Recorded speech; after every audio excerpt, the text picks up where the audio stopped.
민수기 46번째 시간입니다. 오늘 말씀은 민수기 25장 1절부터 18절 말씀까지입니다. 6절부터 9절 말씀까지를 한 목소리로 합독하고 민수기 25장 1절부터 18절 말씀을 보도록 하겠습니다. 그러면 민수기 25장 6절부터 9절 말씀을 한 목소리로 합독하도록 하겠습니다.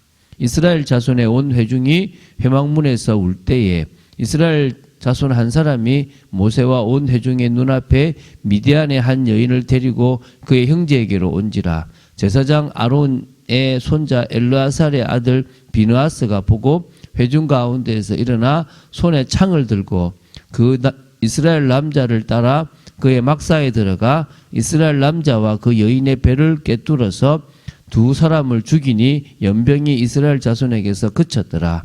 그 연병으로 죽은 자가 24,000명이었더라. 주여. 이 모압 여인들과의 음행과 그걸로 인해서 일어났던 하나님의 진노에 대해서 보겠습니다. 정확하게는 모압과 미디안의 작품으로 보시면 되겠는데요. 자, 발락뿐만 아니라 그 누구도 이스라엘을 외부적으로 넘어뜨리려고 할 때 하나님은 막으십니다.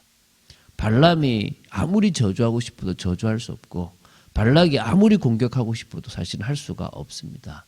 그게 하나님의 방법입니다. 하나님은 끝까지 지키십니다. 그런데요, 발람이 안 거예요. 진짜 약점은 내부에 있다는 거예요. 이스라엘의 타락과 이스라엘의 변질은 하나님이 오히려 진노하신다는 거예요. 그들에게 거룩하기를 원하셨고 그들에게 공의를 원하셨기 때문에 그들의 타락은 결국은 하나님의 진노로 이어지는 겁니다. 이거를 누가 한 겁니까? 발람이 한 거예요. 이거를 이제 알려주는 거죠, 사실은. 이스라엘은 모압과 미디안 사람들의 딸들의 유혹을 받아 음행의 죄를 범했습니다. 그들은 육체적인 음행과 함께 영적인 음행의 죄도 범했다는 거죠. 우상숭배죠. 왜냐하면 이스라엘이 바알 부월에 가담했기 때문이에요. 그러니까 바알을 섬기는 그 일에 참여했다 이 말입니다. 전부가 아니고 또 대부분은 아닐지라도 그러나 상당히 많은 사람들이 이 올가미에 걸렸다는 것이에요. 여기서 우리 몇 가지를 좀 생각하게 됩니다. 이게 계속 제가 얘기했던 발람의 깨예요. 발락은 발람의 조언, 그 발람의 깨를 듣고 이스라엘 앞에 올무를 놓았던 것입니다. 이스라엘을 유혹했던 겁니다. 외부적으로 하는 것보다 내부적으로 분열을 일으키고 이들을 속이는 거구나, 타락시키면 되는 거구나를 안 거예요. 이게 가장 발람이 죽을 수밖에 없는 이유인 거예요. 그리고 발람의 깨라고 얘기할 때 심각한 게 내부를 넘어뜨리는 거예요. 앞으로 참빛교회뿐만 아니라 한국에 있는 많은 교회들이 이 내부의 공격을 해올 때요, 속수무책으로 넘어질 수 있다는 거예요. 우리를 재짓게 하는 자는 우리의 최대 원수입니다. 왜냐하면 그 죄를 짓게 함으로 말미암아 하나님과의 관계를 끊어버리고 우리에게 가장 큰 해를 미치는 그런 존재거든요. 발락이 군대를 이끌고 왔다면 하나님은 역사하셨고 이스라엘은 믿음으로 그 군대와 싸워서 용감히 이겨서 오히려 정복하고도 남았을 거예요. 그런데 이번엔 그게 아니고 아름다운 여자를 보내서 우상숭배의 잔치로 끌어들인 거예요. 초대했죠.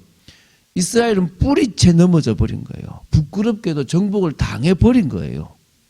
그 외부의 공격을 막아주셔도 이들의 신앙만큼은 하나님이 원했던 건데 그것을 공격해버린 거예요, 사실은.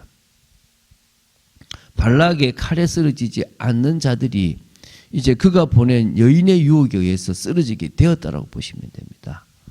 이게 지금 가장 심각해요. 교회도 마찬가지입니다. 돈, 섹스, 권력, 이거 가장 교회 성도들에게 치명적인 거라고 보시면 됩니다. 음행과 우상숭배는 언제나 함께 있습니다. 음행하는 자들은 여자들과 음탕한 데 빠짐으로 양심이 마비되고 타락으로 이어져서 이스라엘 하나님을 멸시하게 되고요, 우상 앞에 쉽사리 절하게 되는 거예요. 그래서 이 음행과 우상숭배는 언제나 같이 있고요, 이 바알볼의 예배에는 언제나 부정한 것이 따르게 마련인 겁니다. 우상의 재물을 먹고 보올에 가담하는 그런 일들이 있습니다. 그래서 우상에게 바쳐진 재물이나 이런 것들을 먹지 말라고 함부로, 왜? 함부로 먹지 말래요. 그냥 쉽게 생각하지 말라는 거예요. 그 귀신에게 동참할 수 있는 부분들이 있다니까요. 이게 이제 마침 시딤에 머물러 있었던 부분이었는데요. 다시 가나안 땅을 바라볼 수 있는 곳이고 이제 가나안을 소유할 수 있는 가장 만반의 준비를 해야 되는 그곳에서 이제 됐다라고 생각되는 그곳에 사단이 넘어뜨린 거예요. 선줄로 아느냐 조심해라. 넘어질까 조심해라. 조심해야 돼요. 이제 끝났지 않았나 싶은 거예요, 사실은. 결국은 이 죄 때문에 하나님은 그들을 멸할 수밖에 없어요. 진노하실 수밖에 없는 거예요. 이스라엘의 음행은 반란의 모든 사술로도 이룩하지 못했던 일, 즉 하나님께서 이스라엘 대적하는 일을 하게 만들었던 거예요. 하나님이 오히려 이스라엘 대적하게 만들었고 진노하게 만들었다는 거예요. 연병이 즉시 발생했습니다. 언제 발생했는지 모르지만 연병이 그쳤다는 말이 있고요. 연병으로 해서 죽은 자가 있다는 말을 통해서 알 수 있습니다. 전염병은 결국 하나님의 진노의 결과고 이게 일시적인 유행입니다. 또 알맞는 형벌이었습니다. 이때 24,000명이나 되는 사람들이 죽었다는 거예요. 여호와께서는 모세에게 백성의 수령들을 잡아 여호와 앞에 목매어 달라고 했습니다. 왜냐하면 오직 그 길만이 연병을 물리치는 길이기 때문이었습니다. 그런데요, 다 못하고 계속 남아있는 거, 이게 뿌리가 심각하거든요. 이때 그 뿌리를 뽑았던 사람이 비느하스라고 보시면 돼요. 이 음행 사건에서 좀 대표적인 사건 중에 하나가 이제 나옵니다. 그때 이제 이 진노를 끝내는 비느하스의 결단과 행동으로 이 모든 걸 끝냈거든요.